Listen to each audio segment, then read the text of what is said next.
Good morning, Norman. How are you? I'm all right. I've survived through to the end of Parliament and I'm leaving Westminster this morning, so I can't wait. That is absolutely incredible. It feels like if you were writing a round robin to our members and supporters this year, it would just be unfeasibly long, just pages and pages of stuff, because so much has happened. What's the last few days been like down in Parliament?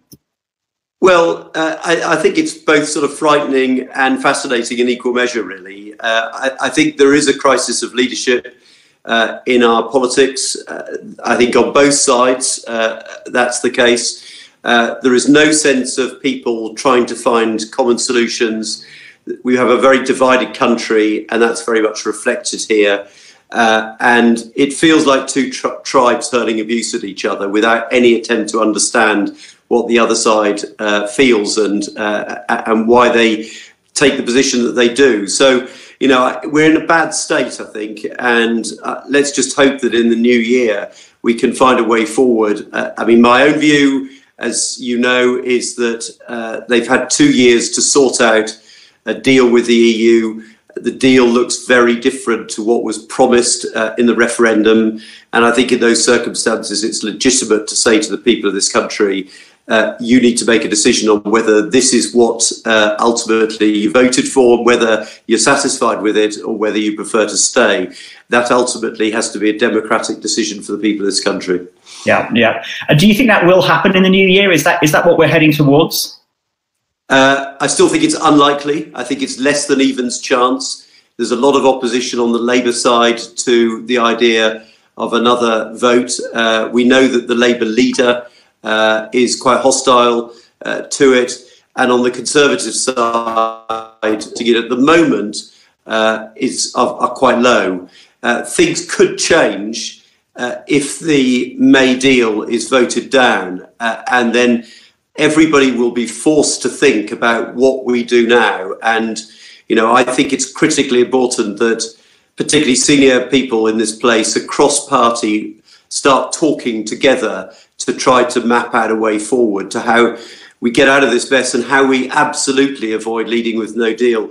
I think the thing that I found in a way most shameful this week is the grotesque and I think quite obscene sight of the government spending billions of pounds preparing for no deal, which we know can be avoided when we have a homelessness crisis.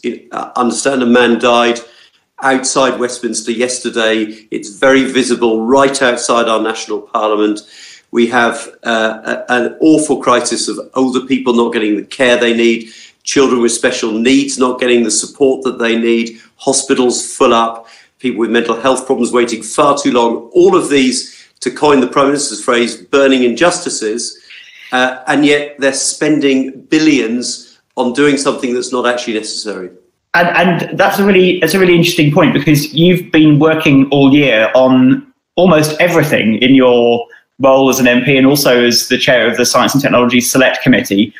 Tell us, give us some hope. What good things have happened in the background to all of this latest maelstrom? What have been your best achievements this year outside of survival and this ridiculous battle? Well, I mean, I think, sorry to return to a negative theme, but I think one of the problems we have with this whole Brexit process is that it crowds out everything else, that it's very difficult for anything else to get a proper look in. I suppose probably the thing that I'm proudest of is the reports that we've done on the Select Committee on the impact of childhood adversity and what we need to do as a sort of national strategy to support children who experience trauma, abuse, neglect, often in their own home in early years. And we know that there is a very close correlation between those things happening to children, often due to parents not really having the tools to understand how to be good parents and how to gain attachment to their children. But the connection between that and then the emergence of serious mental ill health, but also the criminal justice system, you know, violence, exclusions from school. And if you think about the lifetime costs of that failure, it's absolutely enormous. And yet we have the evidence to prevent that from happening by intervening quickly, supporting parents, And where they do it, it works brilliantly. We need a national strategy, and that's what we're advocating. And I think, we've set out a blueprint, and I'm now working hard to persuade government to implement that. But of course, getting them to pay attention to anything else is really difficult at the moment. And you talk about national strategy, and that was the recommendation of the report. Is there a role for local government there as well? And what does it mean now that we're in charge at NNDC? Do we have a role to play using our power there to help this problem? Well, the role is particularly with county councils or unitary authorities. So the councils that are responsible for children's services. The extraordinary thing at the moment is that we're spending billions of pounds across the country in early years, but we have absolutely no idea how that money is being spent. There's no data collected nationally. And in many cases, it's not being spent in a way that accords with the evidence. In Norfolk, there's just this arbitrary decision to cut by 50% money spent on children's centres. We don't actually know whether the children's centres we've got are doing effective work. There's some great work going on there, absolutely, and I admire the work of the people there. But let's make sure that everything we do is based on evidence, and then you've got the best chance of making good use of public money. Absolutely. One of the things we've been doing as a local party this year is regrouping and building out our organisational structure. One, so that we can cope with one of several different scenarios next year, which include a general election, a people's the slightly more likely, in fact, known scenario of a vote at North Norfolk District Council. But we've also been doing that so that people can turn their frustrations into some sort of action, because obviously you and we as a party are standing up for these sorts of things. We've had a lot of new people join us in the past year, both actively in terms of taking roles in our team, but also join us as party members. What's your message to them at this point in the course of the sort of politics that you stand for?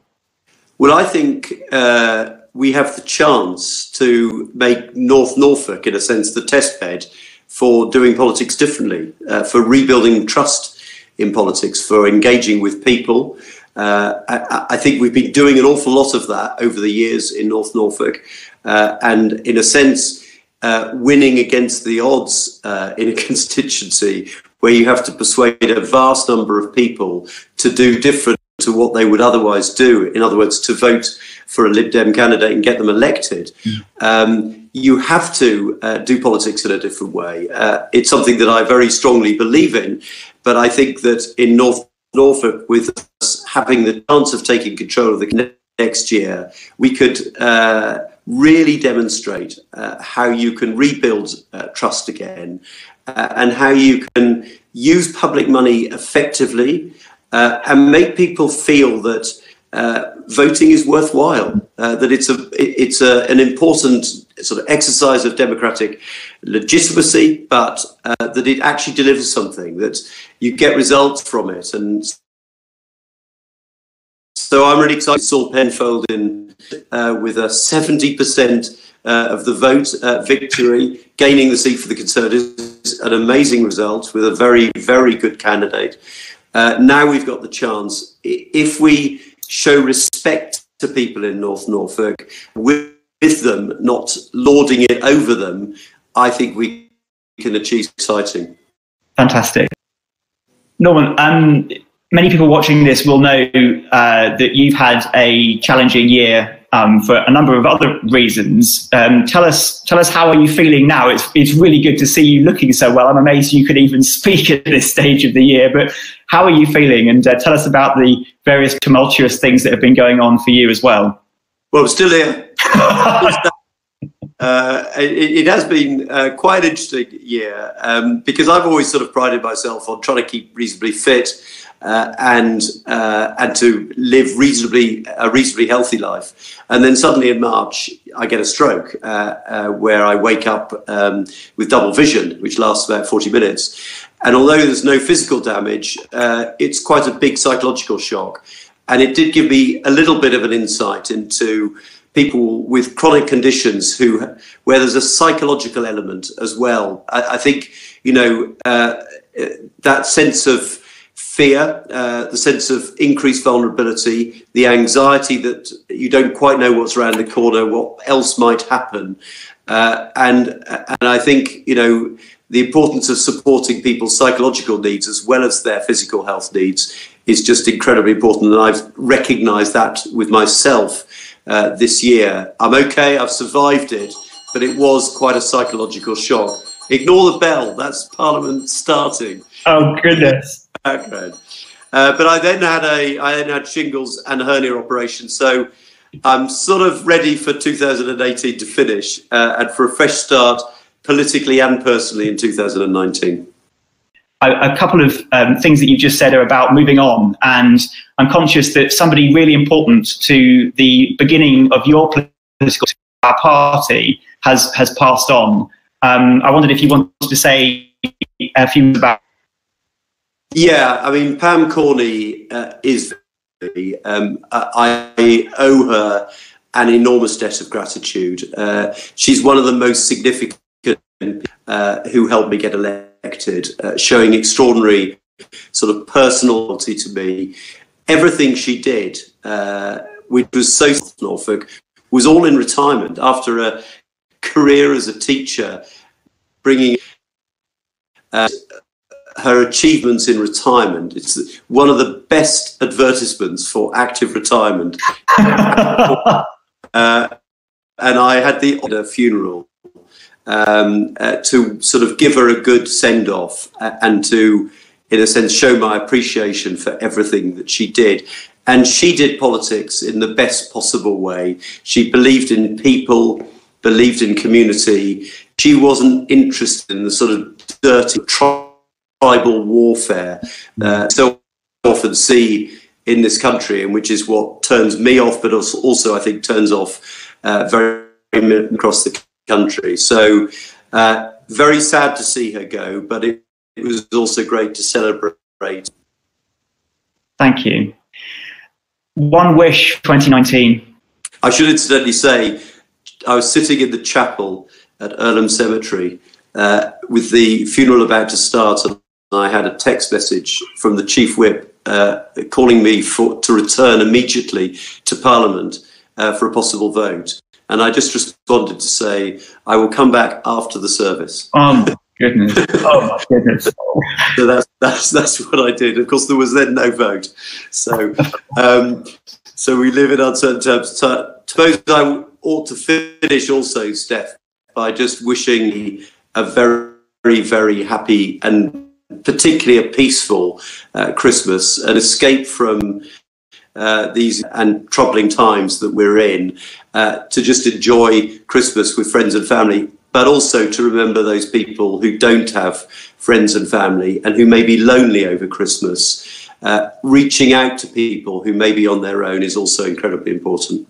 Fantastic. I totally agree. And thank you very much. Have a really good Christmas and New Year yourself. And of course, to all of you, our members and supporters, thank you for everything you've done this year. And well, thank you as well. Great team. Pleasure. See you later. Bye-bye. Thank you.